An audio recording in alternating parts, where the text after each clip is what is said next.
welcome to Jung at Harp. Today we're going to talk about the shadow. I am Deborah Henson-Conant, also known as Deborah, also known as DHC, and I'm here with Kathleen Wiley. I am a composer and a performer, and Kathleen is a Jungian psychoanalyst, and we both play the harp. So this is called Jung at Harp. Kathleen, I've been reading a book called The Tools, and they keep referring back to Jung. And one of the things that they talked about was the shadow. And I would love to know from you, what is the shadow? What does it do? Where does it fit in our lives? And how does it relate to our artistic creation or just our creative expression in life in general? Yeah, that's a great question. Shadow is one of those concepts of Jung's that's made it out into the collective, and people use the word in many different ways. But what Jung himself meant by the shadow is that it's the personal unconscious. So that everything that we are not conscious of in our own personal psyche, our own personal expression, our own personal energy field is shadowed, i.e., it's in the unconscious. It is unknown to us. Wow. So what I'm thinking about when you say shadow is a shadow is not there unless we are there. Like our shadow can't be there without us. So it is an indication that we are there, that we're in the sunlight, and or in there's some kind of light that projects it, and it is almost, I'm just thinking of shadow in general, it is us, it is the place where we are not casting light, or where we're I'm thinking where we aren't, because actually the light we cast always has a shadow. Okay. I.e., there's always something, we're doing something consciously. We say something with one intention. Okay. And then there's a shadow with all these other potential intentions or motivations of nuances of affects. This happens in relationships all the time. One person says something and their consciousness meaning one thing, and their partner takes it a totally different way. And then a fight ensues. And the partner says, well, you said so and so. And they're saying what they heard, which may not be the literal words, but may be new undercurrents behind the words. And the person who made the statement is like, that isn't what I said, because they're holding to the literal words that they said. Everything has a shadow, meaning there's always a whole unknown aspect to what we know consciously. Okay, so there's what, okay, so does that mean that when we're expressing, like it's reminding me of something that in performance, that we think we're up there, I think I'm up there playing the harp. But what people are seeing is all the things I think I'm hiding, like how I feel about my body, or an arm injury, or where I feel awkward because of that. And so we think we're up there hiding ourselves or showing what we think we want to show, but in fact, we're loud and clear. And it reminds me, I remember I had a boyfriend once, and he would say things, and he would, in the way he would halt, it was like, red arrows, like, this is important, this is important, this is important. And I remember I would always stop and I would say, wait a minute, what about that thing? And then one day he said to me, why is it you always want to ask me the thing that I don't want to tell you? And I was like, well, because there's a big red flag that says, I don't want to tell you this thing, I don't want to tell you this thing. So of course that's what I want to hear. So I guess we're doing that all the time. Yeah, you were picking up his shadow. There is a psychoanalyst who is a contemporary of Jung, Wilhelm Reich. And Wilhelm Reich formulated a theory of character structures and what he called body armoring. And what Reich said is you can tell someone's basic character structure if you look at their body and you notice the patterns of muscular tension and how they hold their bodies and what different areas of their bodies do. And so that, for an example, is shadow. It's in the body, even if people aren't consciously aware that they're communicating that. So you've sculpted yourself in Well, time. the larger self and unconscious has sculpted you, because it's not anything the ego does intentionally any more than when you're on stage and someone notices the awkwardness you're trying to cover up. Your ego is identified with the covering up, but the body still feels the awkwardness. So the body shows the truth, even though the ego persona of the performer is trying to hide it. You know, The body shows the truth. the body shows the truth, because What? our body, first and foremost, is the unconscious self. I mean, think about it. We aren't in charge of our bodies. We can influence it. We can work with it to affect certain things, but I can't make my body digest food. I can't make my body, you know, keep the processes of my heart and breathing going, you know. We can inhibit it. Like I can inhibit my digestion by what I eat or how much I eat or how fast I That's eat. right. But you can't control it. You can influence it. And part of the influence is you can inhibit it or you can facilitate it based on food choices. You can inhibit it or facilitate it based on the level of stress you have when you're eating. So we can influence our body, but we are not in control of our body. So it's almost like duh, this is what's given to us. That's the gift. I don't know where we are. I mean, I Mm-hmm. guess but we can make choices about it. But the gift is the gift, and it. I mean, meaning, well, I just what you're saying. I'm just thinking about that. I'm having a strangely in body, out of body experience just at the moment of being aware that while this body is my body, it's kind of not. Well, it is your body, but the ego is not in charge of it. The ego actually arises from the body. And Freud said this. He said the ego begins with the body, that the first sense of self we all have as an infant child is of being in our body. You only have to watch a little infant start to explore their body by, oh, they wiggle their fingers, or they realize they can raise a leg and wiggle toes. So our ego actually comes out of our awareness of the body.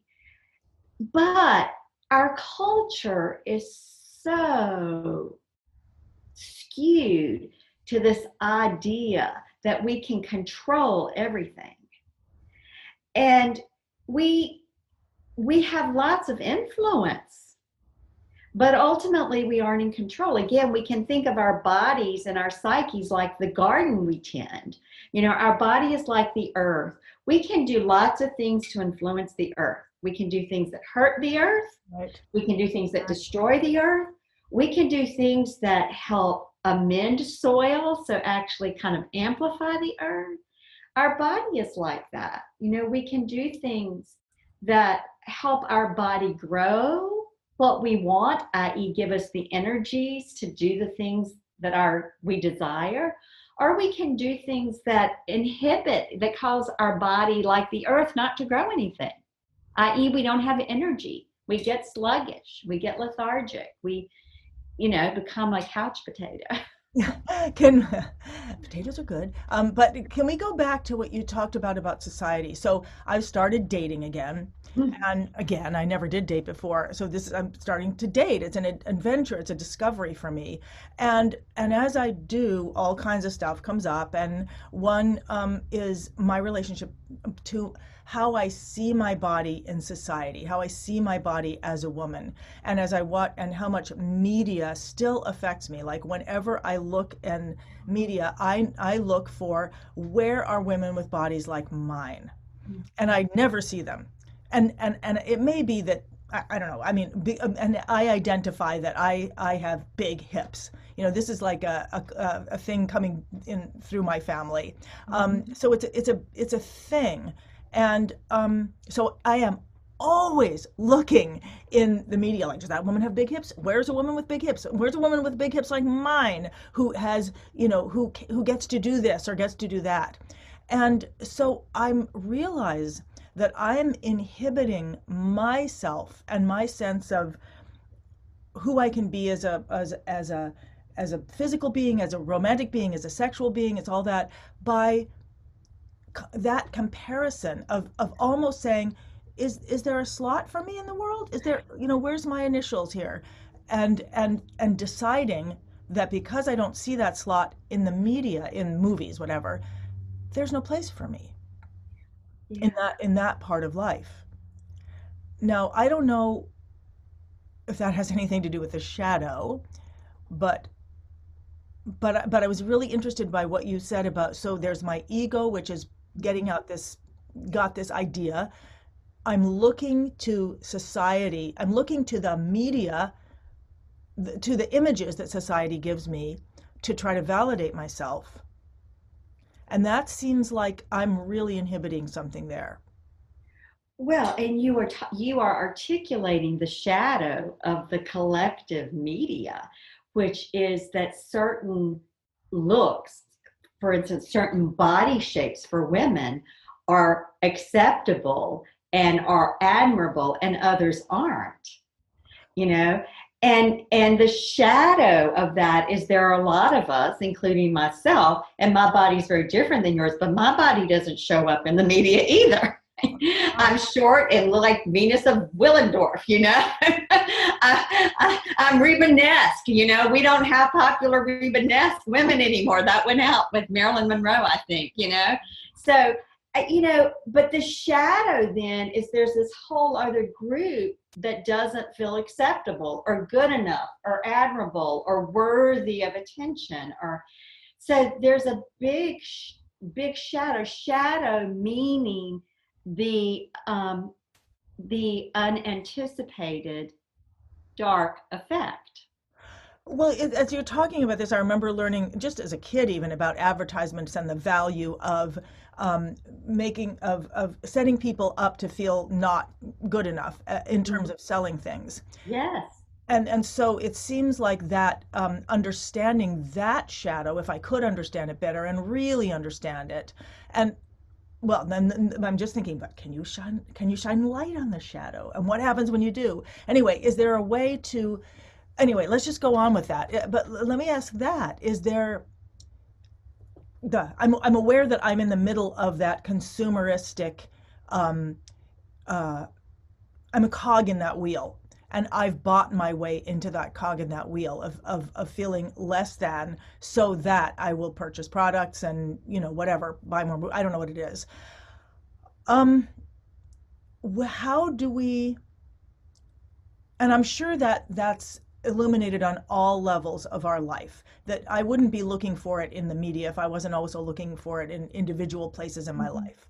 Um, so is that, where does that fit in this conversation? I want to make sure I'm not going far afield. Well, it fits in that if you can shine the light on that, i.e., bring consciousness to realize how you have bought into this belief that you are less than because you don't look a certain way or you don't use a certain toothpaste or whatever it is, Mhm. then when you have consciousness about that, something shifts in your cellular response to it, and you say, that's BS. Not only is it BS, it's really distorted and evil what they're doing because So, it's wrong. It's hurtful to people's life. It's destructive of the life force. And you can begin then, that shifts your reaction to it. And then you start to say, you know what? Look at me. I am a gorgeous woman. How many women in my age group are getting up on stage in what I get up on stage and getting a full group of, thousands of people? I mean, you start to own the reality of who you are and the value and beauty of who you are. true, and I just want to say that would be. I want to get to the point where that's true for anybody, regardless of if you got 1,000 people in the audience or what, Yeah. whatever. Which, by the way, I have a show this weekend or next weekend, and of course we can only fill parts of the theater, because right now we're speaking during the pandemic, which is a whole other thing, and which I'm actually really excited about because I love empty theaters, but that's another story. What I'm hearing you say is something we talked about a couple of weeks ago, awareness being the first step. Sort of, we talked about awareness, process, relationship. Mhm. And so so is it true that the shadow, so the shadow, if it were possible to not have a shadow, would that be a positive or a negative? Well, I'm thinking about the tradition of Sri Aurobindo and the mother who talk about the light that casts no shadow. I suppose if you are a highly enlightened spiritual being, you might be so pure and Hmm. in your consciousness that you cast no shadow. The rest of us human beings, I don't think it's possible to not cast shadow. It's funny because there's a piece. It's about the phoenix. I'm just going to play just a little tiny Yeah. bit of it. Um, it's it's one of the pieces that I'll be playing next week, and it's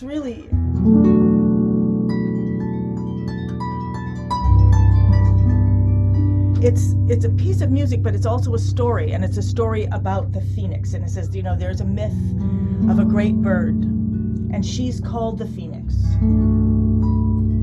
The phoenix flies over all the world, and there's only one phoenix.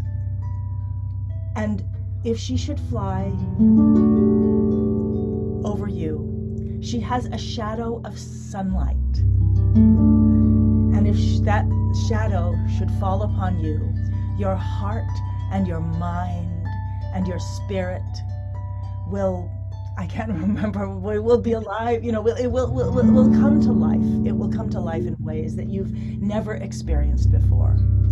And then the song goes on to explain, that the phoenix, she flies for 1,000 years, and when she knows that her time has come to an end, she flies to the highest peak of the highest mountain. And there, in the moonlight, she bursts into flames.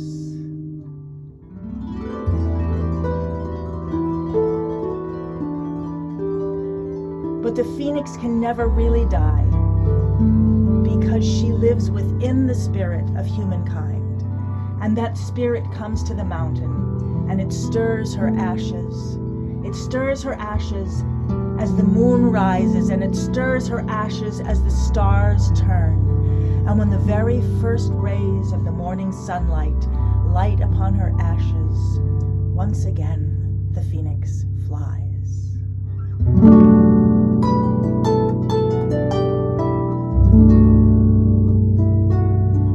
And then the song starts from there. Beautiful. And so it made me think about that when you started talking about a shadow of, can we have a shadow of sunlight? Can we have a shadow of sunlight? Well, we do. I mean, because it is our consciousness that has the shadow. You know, and let me just say that's beautiful. And, the phoenix is such a beautiful image of transformation Right. that we have to die to the old to be born to the new.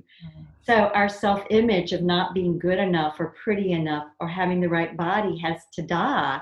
We literally sometimes feel like we are taken down to ashes so that we can be reborn and know the beauty, in this case, of our body and Right. our specific look.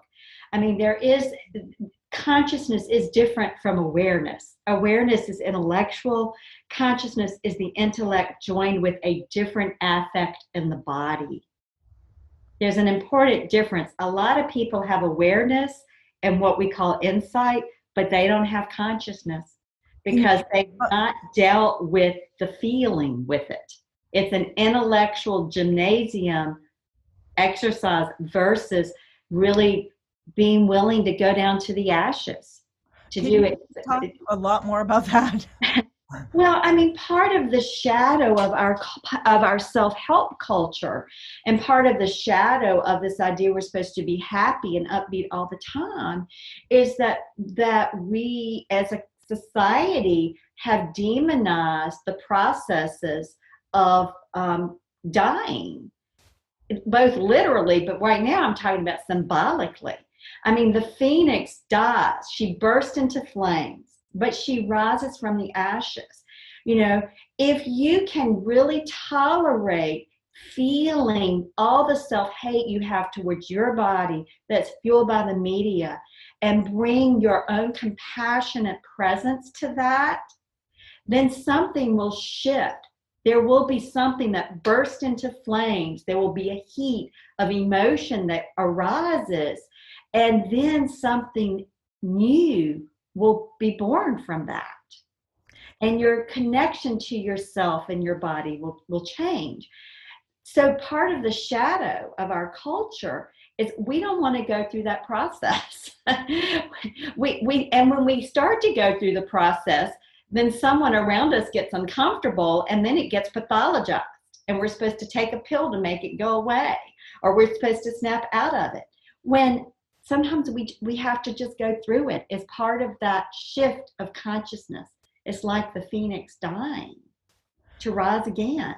Right. So many things came into my mind while you were talking about that. And one of them was that I'm the one who has bought the media images, and I'm the one who has hidden my body so that other women, like who have bodies like mine, don't see themselves either.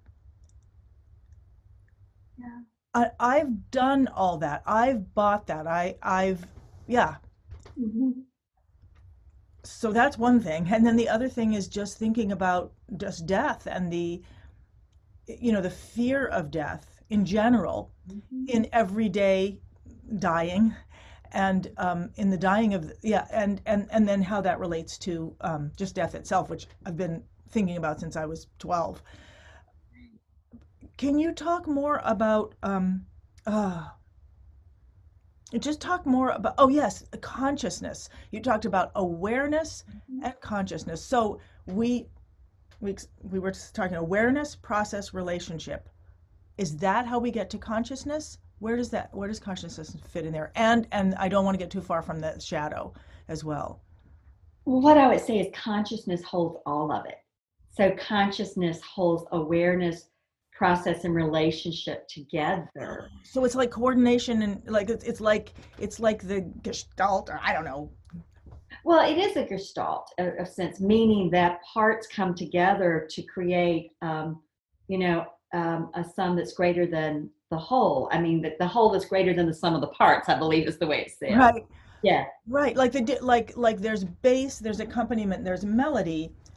That's the bass. And this is the accompaniment. This is the melody. But that's that's what, and each of them are powerful, and each of them are, but it's the effect. But when they come together, it's the effect. Yes, yes, yes. So awareness, process, and relationship all come together, and there's a consciousness there. There's a consciousness, So part of what I want to circle back to what you were saying about realizing that by hiding your body, you have colluded with the media images. So have become part of it. Yeah. So the shadow of your insecurity about your body is you've inadvertently contributed to other women feeling that. That was never your intention. You would never want to do that. That's not what you're about. But that's an example of where everything we do, we think, oh, this is all about me and what I'm doing. And it has this effect. That's exactly what we were talking about before. And I don't remember if it was on, we recorded that part, but you were talking about when you're in when a musician is on stage, or when an artist is on stage, we think we're showing one thing, but we're actually showing all the stuff we're trying to hide. And when we're in a relationship, we think we're saying one thing, but the person is hearing all the stuff. And you said something about a window that was Yeah, there's a model or a schema known as the Johari window, and it has basically four panes. So there's what you know about yourself and what other people know about you. And then there's what you know about yourself, other people don't know about you. And then there's what other people know about you that you don't know about yourself. And then we could go on. There's what we know about other people that they know about themselves. There's what other people know about themselves we don't know. And then there's what we know about other people they don't know. Because again, there's always that shadow piece. There's always an unknown. This is one of Jung's basic tenets of our psyche, and it's also in the Western mystery spiritual tradition. It's one of the basic spiritual principles. It's the principle of compensation, that everything exists with its opposite. So we have a conscious attitude, then we have an unconscious attitude, i.e., shadow. Okay? And those things are always traveling buddies. When we start to know that, when we start to hold to that belief, then what happens is we don't get thrown off when all of a sudden something we didn't expect gets mirrored to us. Okay, yeah, will you give an example? I'll bet you have a lot of them from. Yeah, well, I mean, if we think about performing, for instance, if you're performing and you had mentioned like you're trying to hide a hurt shoulder, but then someone comes up from you from the audience afterwards and said, "Wow, I noticed that you seemed a little stiff. Are you having some pain?" You don't feel blown out of the water by it because there's always shadow. There's always what we don't intend to be seen being seen. And part of what allows us to become more conscious is our openness to learning what's just being made known in the moment. I'm sorry, I'm laughing because I'm Yeah. thinking when I was kids of somebody saying your epidermis is showing.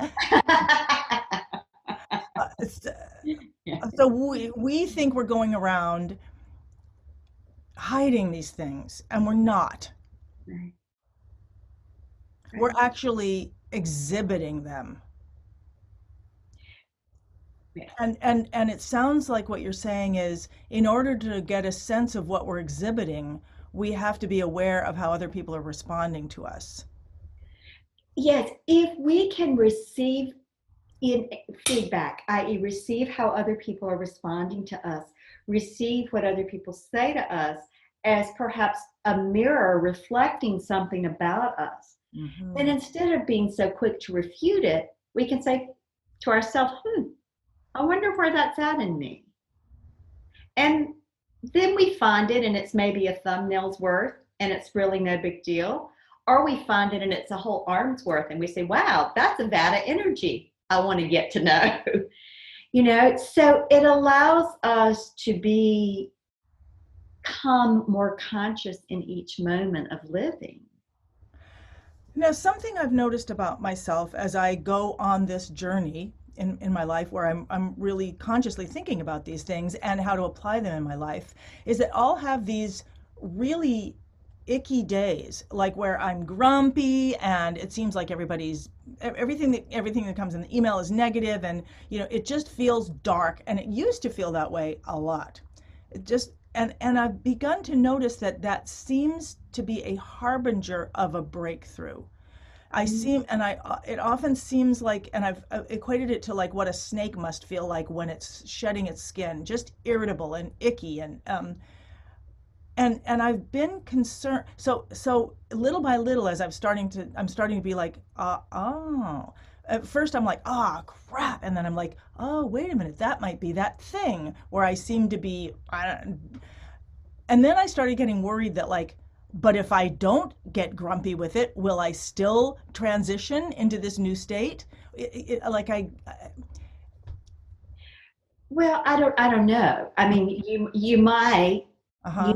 but I think what you're saying, or what my fantasy is that your grumpy is your response to the agitation and the unsettledness that is accompanying the shedding of the old skin. Yeah, I was just thinking of that. I was thinking like, is a snake gonna not shed its skin Right. just because it does, just because it's like, oh yeah, I'm shedding my skin. Oh right, it's gonna feel a little uncomfortable. Yeah, well, I guess I'll just. go sitting on a rock or something. I don't know. I mean, so, it's not going to stop shedding its skin just because it stops being irritated about it. That's right. That's right. It's going to shed the skin. So you might just look at, when your grumpiness hits, taking 3 deep breaths and say, okay, something's breaking loose here. Right, I'm right. uncomfortable. So how can I respond to my discomfort in a more creative way, or in a way that helps me move forward more easily than getting grumpy and kind of resisting the Right. shedding? Or I can just, yeah, I mean, I'm thinking as I'm saying this, I mean, like, or I can just ignore that I'm grumpy. I mean, like, who cares? Right. That's right. That's right. So long as Grumpy I is part don't, of living. so long as I don't spread it around. Okay, so let's go back. So the shadow. So when we first started talking about the shadow, we're talking about the part of us that is unconscious, that we don't see, Mhm. um, but others, but is extremely obvious to others. Is that true? Well, it's not always obvious to Okay. others, but it sometimes is obvious to others. Okay. Yeah. All right. And where did it fit in the Jung? I mean, like, well, so he talked about it, and then did he also say any therefore, on your shadow's birthday, do this. Okay. Well, the Jung's Jung's primary tenet is that, and I'll quote him, by building a conscious relationship to the unconscious, we can mitigate the negative effects of the unconscious. So So, we don't know. Okay, so if I don't know that I'm shedding my skin, I could think, and that I'm grumpy because I'm shedding my skin, I could think that someone's doing something to me, and I could react. negatively to them and Right. create a problem that doesn't exist. Right. But if you say, grumpy, what's going on in my unconscious? Okay, I'm going to dialogue with my grumpy. I'm going to dialogue with my agitation in my stomach.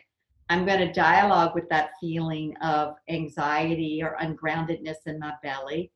Then you are beginning to build a conscious relationship to the unconscious, and that mitigates the negative effects. So it always comes back to, and I know I'd say this almost every episode, it really comes back to being in relationship to everything that goes on in one's body, mind, and I, one's I love that. I love that we keep coming back to that, almost like a refrain. Like, when you're doing a song and the refrain comes back, you're like, yeah, that's the part I can really sing. I love that because I'm seeing that that comes back to other things that I've heard about reaction versus relation. So, if I just react without considering it, without, really looking at it, then I'm just creating chaos, basically. I'm creating chaos and disconnect rather than if I go back and I look at what get into relationship with myself. yes, and I'm thinking about music and about the shadow sometimes of our perfectionism, Hmm. and that the shadow of our perfectionism, when we want the notes to be just right, we want our technique to be just right, is that the shadow of that can be as we forget all about the musicality, Right. which is something totally different than the technique or the right chords. That's right. Now, artists, they interweave in a way, but we can lose the music. And so the shadow of focusing on the being perfect is we lose connection to the flow in the moment. That's really interesting. I've been writing about that, about how to play the music rather than the notes, Mhm. because I'm teaching a lead sheet boot camp, and one of the reasons that I decided to do a boot camp, meaning you go through the basic training where you learn how to do it, but then you spend out you just we're playing along. It's play along learning, and one of the reasons I decided to do that way is I noticed that if I teach people how to do something, they know how to do it, but that doesn't mean they put it into practice. And they Mhm. often will put it into practice with these perfectionistic tendencies. And if you are constantly halting your playing and then beating yourself up, then that's what you're practicing. So if we're doing it together and I'm saying, here's where we are, come with me, let go of everything that you just did wrong and come on with me. It doesn't matter if you end up at the end of this with having played 4 notes, but we were together. Mhm. You've played the music, and let's do it again. And this time maybe you'll get more of the notes, but you're still playing the music, but let's do it again. And let's do it again. And let's do it again. And let's do it again. And let's do it again and again and again, because that starts to create the flow and not the stopping to get it perfect. Yes. Now, I just went off on, I feel like I just went off on what you said, but connect that back to the shadow.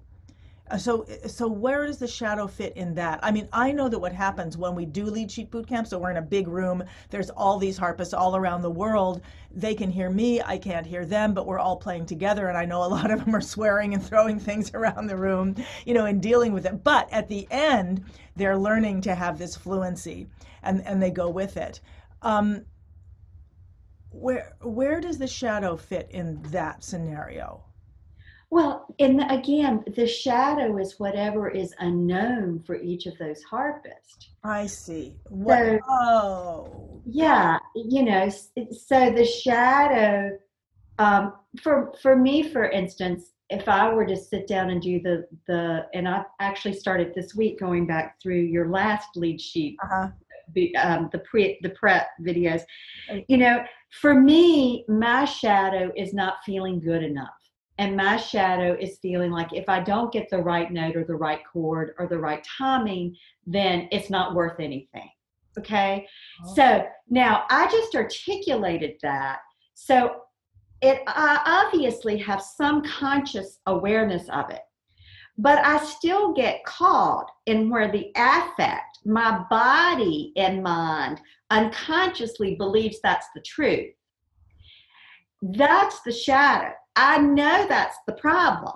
I have awareness, I have insight, and I am far more conscious and have shifted. And I mean, I can now keep playing through mistakes. And I yay! made myself a performance manifesto that said I was going to relate to those things that got called, but previously were called mistakes, as creative muse responses to what I was doing. And listen with curiosity. And that's helped me a lot. So there's a fine line between where we have awareness and insight that has helped us have some consciousness and shift, and Right, shadow where there's still affect and body sensation and like an automatic central nervous system feedback loop right. that creates the response, in this case, quote, that I don't want. Yes, and I hear students talk about that a lot. I hear them talk about, like, I know I'm beating myself up. Yeah. And then, all right, so I know we're coming to the end here. So what can I do? Like, I'm going to do this boot camp. What Mm-hmm. can I do to help the people around me? I know when they see me making mistakes, that helps them. So I get that. And I get that in the terms of this conversation too, that I want to be, that showing ourselves is part of the solution, and hiding ourselves is part of Mm-hmm. the collective problem. Um, what else can I do and what could I say? Like, I loved what you said about your manifesto, and I love that I can help people remind themselves that this is a perfection-free zone. Yeah, I think what you can also do is talk with them about monitoring what happens in their body, Mhm. and beginning to pay attention to what helps, where do they feel settled in their body, and that oneness with the heart, for instance, or whatever their instrument is, Right. and what helps them get in that state. Mhm. Because one way we can counter the negative, so for instance, when someone says, oh, I know I'm beating myself up, but they're still caught in that shame and degradation Yep. from it, is they can say, okay, how am I going to support myself here? And saying, that was good enough. I'm here trying. I can feel good about that I've showed up. you know what, I may not do this well on the heart, but I do bring this skill set to it that will support me.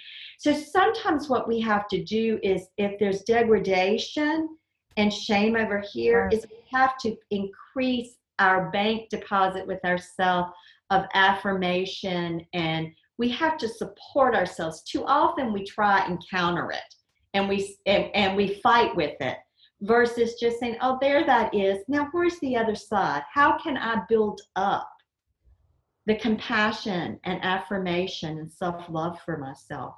And I do think in your teaching, you can keep that in the forefront of their minds. That's right. And as you're speaking, I'm realizing that there's an awareness also here, because people, we tend to focus so much on what we're not doing right so that we can fix it, because that seems more dangerous, that we literally lose awareness of what we can do. And that is a disservice all around. It just doesn't even help our learning. That's right. That's right.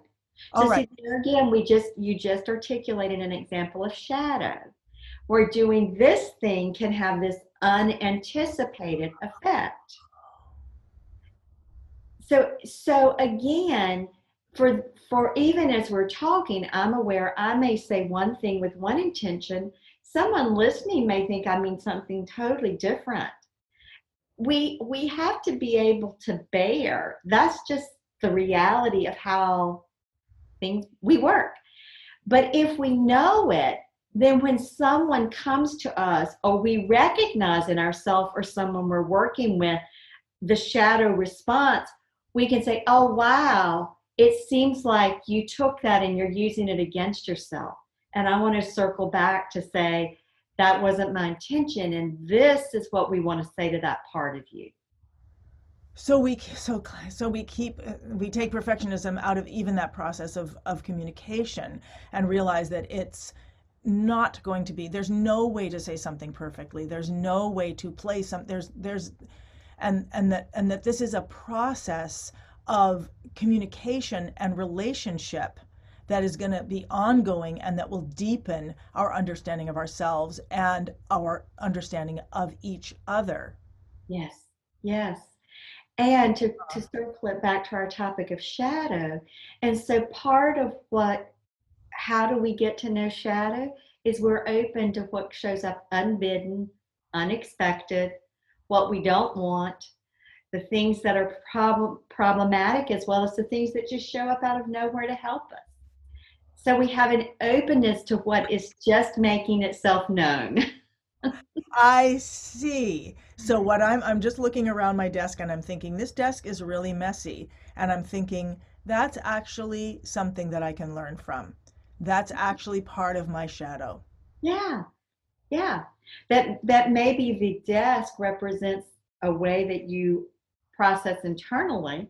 And Mhm. again, you can play with, okay, so if I organize my desk, is that going to have an effect of helping things internally? So you experiment. Yeah.